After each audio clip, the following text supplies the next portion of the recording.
Hello everyone, उम्मीद है सब अच्छे होंगे।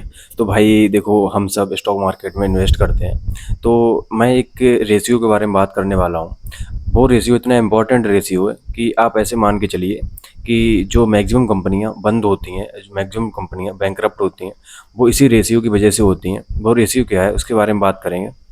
और आप अगर कोई भी स्टॉक खरीदते हैं तो कोई भी स्टॉक खरीदने से पहले उस कंपनी का ये रेशियो देखिए। अगर ये रेशियो ठीक है तभी स्टॉक खरीदिए, वरना वो कंपनी प्रॉब्लम में फंस सकती है। और फंस सकती क्या, फंसती ही है मुझे लगता है। वो रेशियो क्या है, वो रेशियो है करंट रेशियो। हम लोग ये इग्नोर कर देते हैं।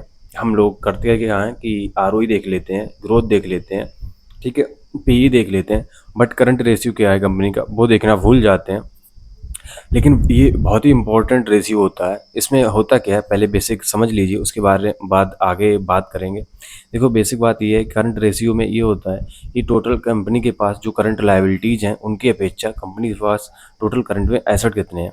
मान लीजिए करंट एसेट मतलब और करंट लायबिलिटीज मतलब जो एक साल में एसेट आने हैं, पैसा आना है, और एक साल में जो पैसा जाना है। ठीक है, एक साल में जो पैसा जाना है वो लायबिलिटीज हो गया, करंट लायबिलिटीज, और एक साल में जो पैसा आना है वो करंट एसेट हो गया। कोई भी कंपनी अगर एफिशिएंटली चलना चाहती है तो वो क्या करती है, मतलब उसके पास करंट एसेट्स हमेशा करंट लायबिलिटी से ज़्यादा होनी चाहिए, तभी वो एफिशिएंटली फाइनेंशियली चल सकती है। वरना फाइनेंशियल मिसमैनेजमेंट होगा और कंपनी को प्रॉब्लम आ जाएगी। ठीक है, तो जैसे मान के चलो एक कंपनी के पास करंट लायबिलिटीज 500 करोड़ की हैं, लेकिन कंपनी के पास करंट एसेट जो कि 1000 करोड़ के पड़े पड़े हुए हैं, तो उसका करंट रेशियो 2 हो गया है। दूसरी तरफ अगर कोई कंपनी है जिसके पास करंट लायबिलिटी ज़्यादा है, करंट एसेट कम है, तो उसका करंट रेशियो कुछ 1 से कम होगा, तो वो कंपनी प्रॉब्लम में आ सकती है। ठीक है, देखो, हमेशा करंट रेशियो हाई होना अच्छा नहीं होता है। जनरली ऐसा माना जाता है करंट रेशियो 1.5 से 2 तक होना चाहिए। अगर उससे ज़्यादा है तो इसका मतलब ये है कि कंपनी के पास कैश पड़ा हुआ है या फिर कंपनी के पास इन्वेंट्री पड़ी हुई है, और वो कंपनी एफिशिएंटली अपने एसेट्स को यूज नहीं कर रही है, कैश को या इन्वेंट्री को यूज नहीं कर रही है।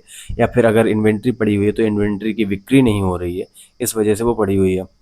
तो करंट रेशियो हमेशा कम भी नहीं होना चाहिए, 1 से तो कम होना ही नहीं चाहिए, और 2 से ज़्यादा नहीं होना चाहिए। मतलब आइडियली ये होता है कि इतना होना चाहिए, क्योंकि 2 से ज़्यादा हो रहा है तो कंपनी फिर अपने एसेट्स को एफिशिएंटली यूज़ नहीं कर रही है। इसका सिंपल सा मतलब ये निकलता है। ठीक है?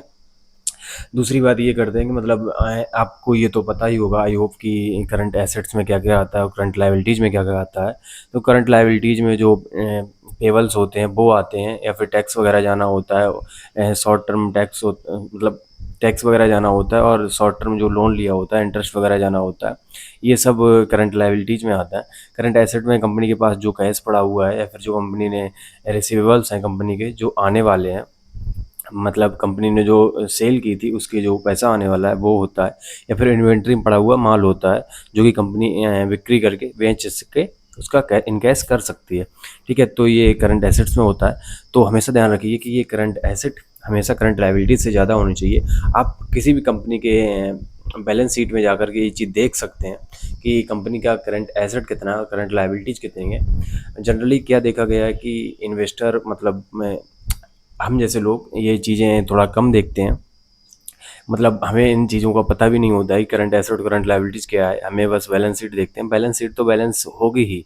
अगर बैलेंस शीट बैलेंस्ड नहीं है तो वो बैलेंस शीट ही गलत, मतलब उसमें दिक्कत है। ठीक है, वो तो हमेशा बैलेंस्ड होगी, बट हमें करंट एसेट और करंट लायबिलिटीज़ देखनी है। ये बैलेंस नहीं होना चाहिए, हमेशा करंट एसेट ज़्यादा होना चाहिए करंट लायबिलिटीज़ से। ठीक है, तो उम्मीद है ये वीडियो आपको पसंद आई होगी, चीज़ें आपको समझ आई होगी जो मैं समझाना चाह रहा हूँ।